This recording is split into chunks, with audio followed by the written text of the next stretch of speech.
کہ آپ کو معلوم ہے کہ بھائی وہ کون سے گناہ ہے جو توبہ سے بھی معاف نہیں ہے.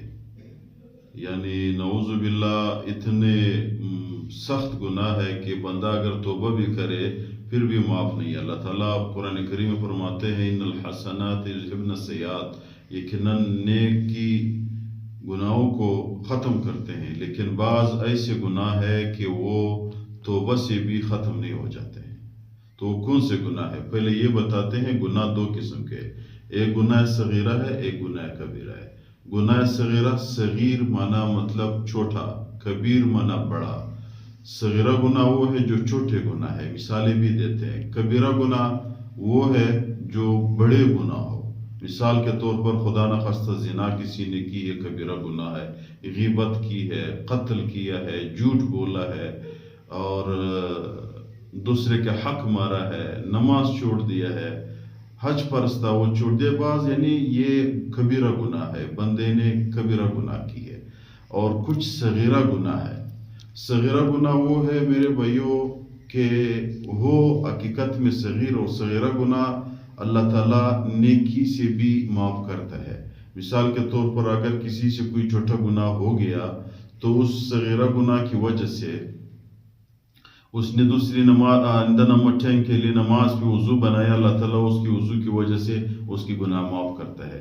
یا اس نے صدقہ کیا ہے تو صدقے کی وجہ سے اللہ تعالیٰ اس کی گناہ معاف کرتا ہے. اس کو صغیرہ گناہ کہتے ہیں. اور جو چھوٹے بڑے گناہ ہے، بڑے گناہ میں کچھ ایسے گناہ ہے کہ وہ توبہ کرتے ہوئے بھی معاف نہیں ہوتا ہے. بعض گناہ ایسے، مثال کے طور پر خدا نخواستہ کسی نے زنا کی ہے تو توبہ کر دیا، اللہ معاف کرتا ہے. کسی نے میرے بھائیوں جھوٹ بولا ہے تو توبہ کر دیا، اللہ تعالیٰ اس کو معاف کرتا ہے.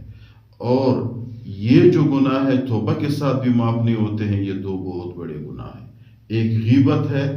غیبت اگر کسی نے کر دیا ہے، غیبت اتنا زیادہ گناہ ہے میرے بھائیوں، اگر کسی نے کر دیا دوسری مسلمان کے، پیغمبر علیہ السلام نے قرآن کریم فرماتے ہیں ایحب ان یاکل لحم اخیہ، تو اللہ تعالیٰ قرآن کریم فرماتے ہیں کہ آپ لوگوں کو یہ پسند ہے کہ آپ نے مردہ بھائی کی گوشت کو کھا لے.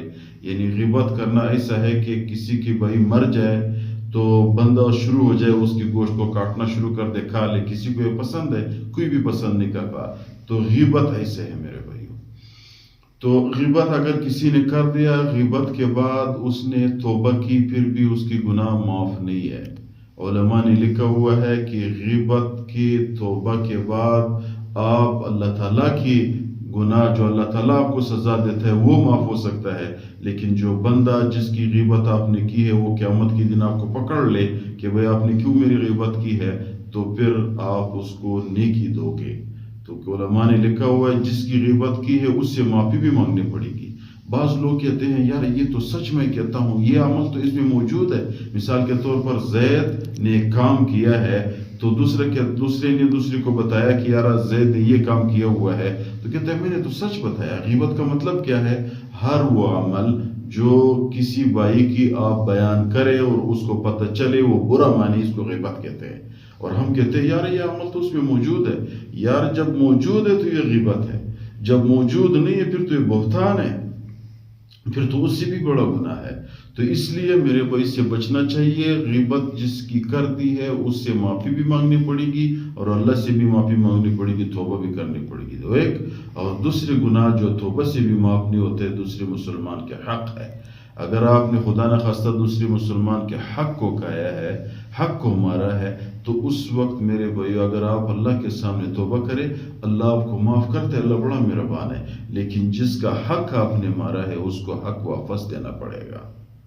بغیر صرف توبہ کرنے پہ اس کے حق پورا نہیں ہوتا. ایک بندہ ظالم ہے، خدا نخواستہ آ کے دوسرے مسلمان کی زمین پہ قبضہ کر دیا، یا دوسرے مسلمان کی قرض ہے اس پر وہ نہیں دیتا ہے، پھر توبہ کر دیا اللہ میرا توبہ ہے مجھے معاف کر دے. ایسا تو نہیں ہو سکتا. اس کی زمین واپس کر دو. جتنے آپ نے اس کو ظلم کر دیا، اس کی دل آزاری کی، اس کو پریشان کر دیا، اللہ سے معافی مانگو. جب آپ اس کی پیسے واپس نہیں کرتے ہو، زمین واپس نہیں کرتے ہو، پھر اللہ سے معافی مانگتے ہو، کیسا ہوتا ہے؟ اس لیے دو گناہ ایسے ہے کہ وہ توبہ سے بھی معاف نہیں ہوتے. ایک غیبت ہے اور ایک دوسرے مسلمان کے حق ہے. اللہ تعالی ہم سب کو ایسے گناہوں سے بچائے.